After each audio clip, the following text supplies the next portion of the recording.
What is going on, guys? Welcome back to the channel, and today we're going to be doing another episode of Star Wars Battlefront 2 Mythbusters, this time focusing on a few questions surrounding Obi-Wan Kenobi. Obviously he is still very new to the game, so there are definitely a lot of questions that need answering. So off the top of my head, I've come up with a few of my own questions about him, mainly surrounding his defensive rush and all-out push abilities. With that being said, I know that you guys are going to have a whole heap of myths of your own for me to test, so at the end of the video make sure to have a think about some possible myths and then let me know down in the comments section. If I do get enough suggestions, then I'll definitely look at doing a second episode on Obi-Wan in the not so distant future. But with all of that out of the way, we are going to go ahead and get stuck right into some of the tests surrounding his defensive rush ability, mainly to do with what it can and can't block. So the first thing I thought I'd test was just a regular Sabre user in their block ability, and as you can see, Vader can just completely block the defensive rush, even to a better extent than I originally thought. I had a feeling the block would work, but as you can see, it actually keeps pushing you back as well, which is actually really handy as it doesn't allow Obi-Wan to be able to get behind you. So the regular block mechanic is just a really good strategy when you're coming up against the defensive rush.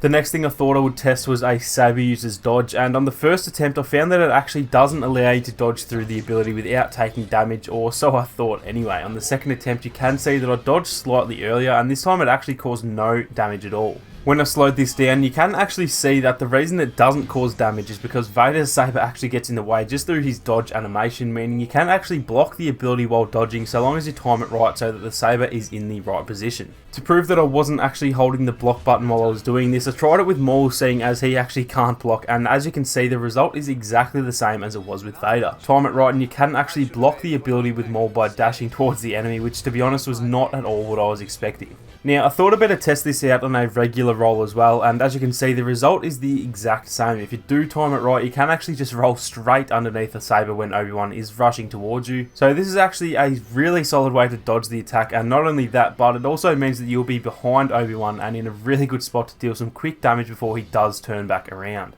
As you can see, it didn't work 100% of the time due to the timing of the roll, but even still, if you see Obi-Wan rushing towards you, then this is easily the best trick to use, because usually you won't have time to get out of the way anyway, so you may as well just take your chances with the combat roll. Now, the next thing I tested was whether Vader's Sabre throw could be blocked by the defensive rush, and to my surprise it actually didn't do anything at all. I'm not sure why, but I had a feeling this would actually get blocked, but as you can see it didn't do anything at all to block the Sabre throw. Also did the same exact test with Maul's Sabre throw, and as you would expect the result was exactly the same. But yeah, overall I was actually really surprised by this one. For some reason I thought the Sabre throws would actually get blocked, but obviously that is not the case. While I was still using Vader, I did also try the Force Choke ability, and this one didn't surprise me at all. As you can see, the choke does still work regardless of the defensive rush. Now, the next character I wanted to test out was Grievous, and I started out with his Claw Rush ability. I wasn't 100% sure how this would go, but as you may have guessed, this just ends up cancelling both abilities while dealing damage to both characters as well. So not really too much of a surprise there, seeing as this is pretty much the exact same for most of the other Sabre characters in the game.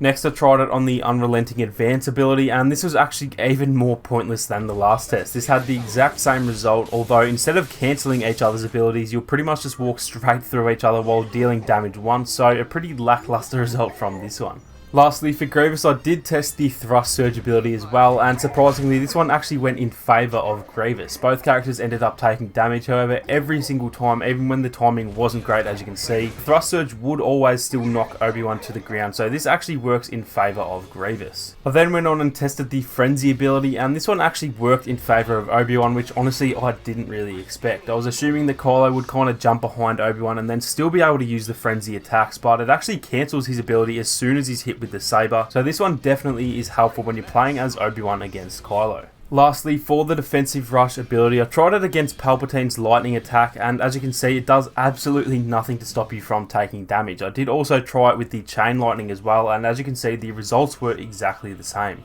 So to summarise the tests on the defensive rush ability, it will block Blaster Fire as well as Kylo's Frenzy ability. However, all of the other tests I did will still damage you through the ability, meaning it's pretty much only useful against regular infantry or blaster hero attacks. As for the damage side of things, it will cause damage to the Claw Rush, Unrelenting Advance, and Frenzy abilities, as well as the Thrust Surge. However, it won't cause damage to anyone who blocks, dodges, or rolls. Now, the next thing I wanted to test was his all-out push ability, seeing as a lot of people have told me that it doesn't work for them, although to be honest, it does seem to work probably 95% of the time for me, so that is mainly why I wanted to test it out. First off, I wanted to test the damage and see whether it does more damage when it's fully charged compared to when you use it without charging it. As you can see, this first attempt was fully charged, and just as it should, it dealt exactly 150 damage. On the second attempt, I tried it without fully charging it, and as you can see, it dealt 135 damage instead of 150, so not really any surprises there. Now, before I move on to the next test, I did just want to show you guys something that you may not have known, which is that you can actually aim the force push above or below you, unlike Luke or Yoda's, which obviously just work without really aiming.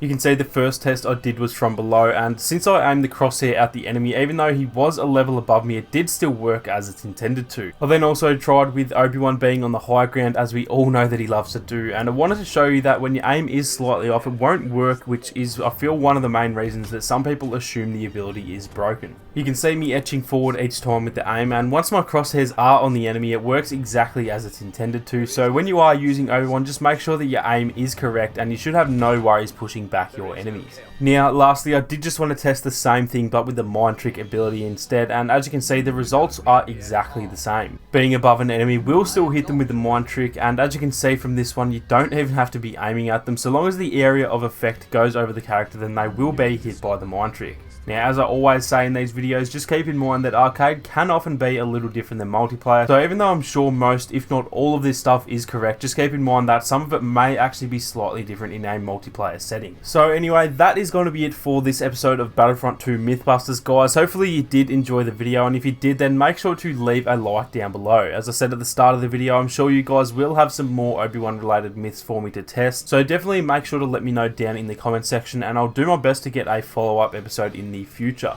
If you are new to the channel, then feel free to subscribe and make sure to turn on your notifications so you don't miss out on any more Battlefront 2 guides or live streams. Thank you all so much for watching. You guys have a great day, and I'll catch you all in the next one.